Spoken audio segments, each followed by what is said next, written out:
Não, né?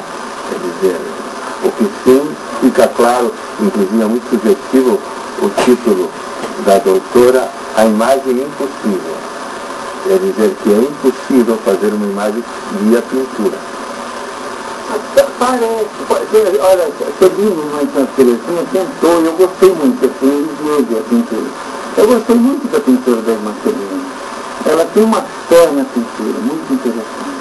É a que melhor, eu já pintei várias vezes, mas a que melhor se aproximou foi a irmã Celina, irmã de Santa Terezinha. Muito interessante. Mas o que dá é tão diferente que até as flotagens são diferentes.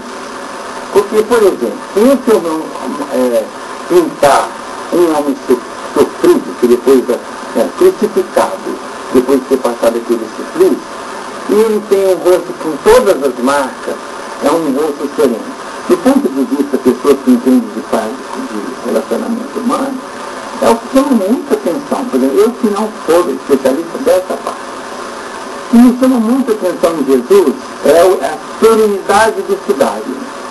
Ele não expressa ódio, raiva, desgosto, decepção. É como se fosse missão cumprida.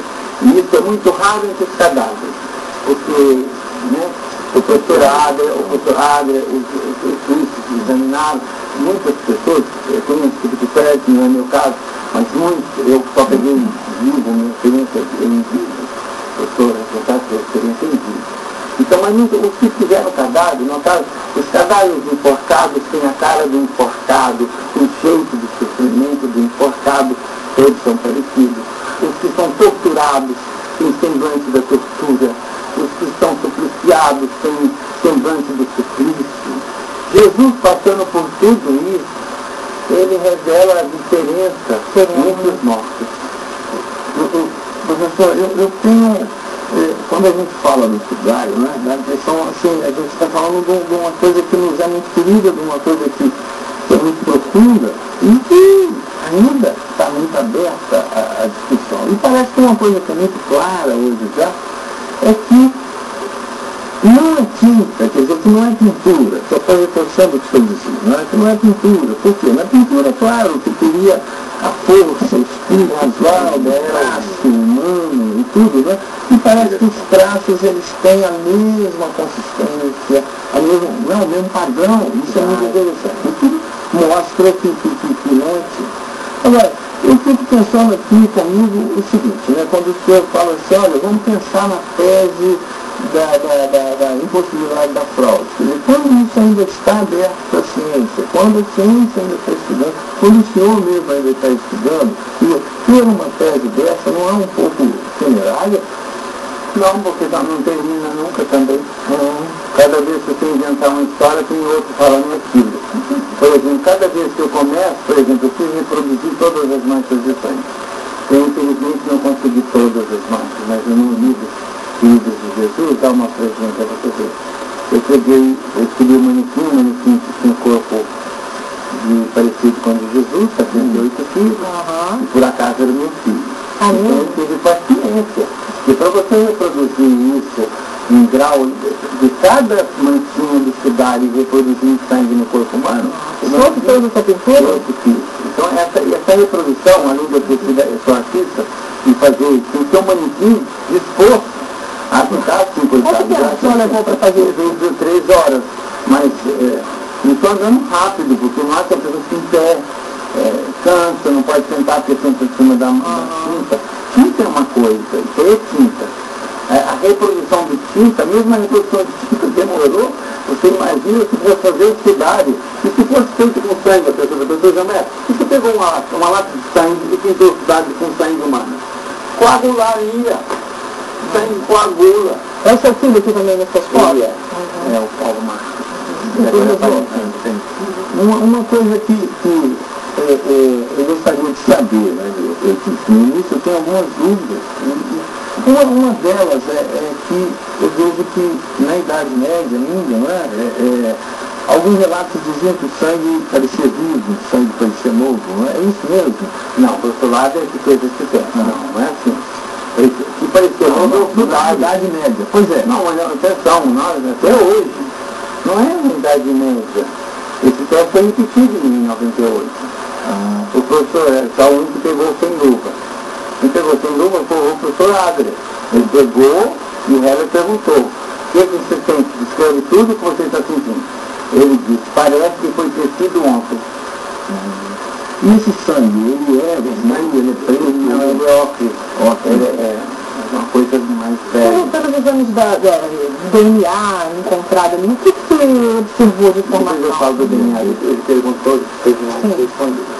Eu fiquei muito perto do Santo Sudário verdadeiro, porque eu representei a América Latina, e por acaso, nem foi eu que pedi nada, a irmã que estava na hora responsável pelo local, na hora, me convidou, e eu fiquei muito perto do Sudário, mais perto do que eu já tinha visto.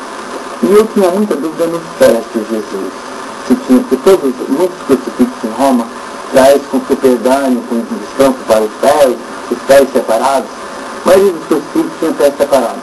E na verdade o pé esquerdo estava em cima do direito, um pé está em cima do outro. E eu, quando fiquei bem pertinho do Sudário, e eu fiquei perto dos pés de Jesus. Aí eu preparei um tempinho, atrasei o meu assunto para ficar olhando minhas dúvidas. Eu só tinha dúvida nos pés. E aí eu tirei todas as dúvidas dos pés, que eu fui muito perto, 30 centímetros é muito perto.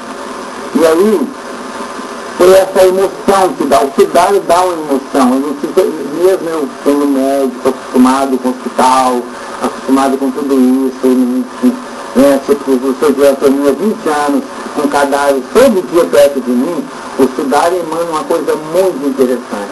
Não sei se é o meu grau de amizade com Jesus, e essa afinidade que eu tenho com Jesus, eu senti uma emoção especial perto do Santo Sudário, pertinho desse sangue de Jesus. E a cor é outro dado também é que a perfuração está no punho e não no centro das mãos, que é a representação convencional da Idade Média. Eu vou aproveitar esse gancho do Roberto, que isso é uma coisa que depois eu vou me esquecer. A mão é composta de 3 partes principais: carpo, metacarpo e falange. Então, carpo faz parte da mão. O rádia ulna, que antigamente chamava cúbito, não faz parte da mão. A mão tem 3 partes, você está mostrando no livro aí. O cravo entrou no espaço de despejo, retinato dos flexores, neste lugar. Porque aqui saiu neste lugar, no retinato dos extensores. Então, nesse lugar, nós temos um nervo que passa, chamado nervo mediano, responsável pelas dobras dos dedos, e quando ele é lesado, há uma semi-paralisia das mãos, por isso das mãos. Nesse caso, de uma das mãos, eu estou mostrando aqui, que ela ficou em gorjeta ou garçom, ela fica endurecida. Por isso que quando Jesus morreu e estava com rigidez cadavérica precoce, ao levar para prender a mão para o enterro, o Sudário mostra Jesus ressuscitado com as mãos em extensão. Normalmente não morremos com as mãos em extensão.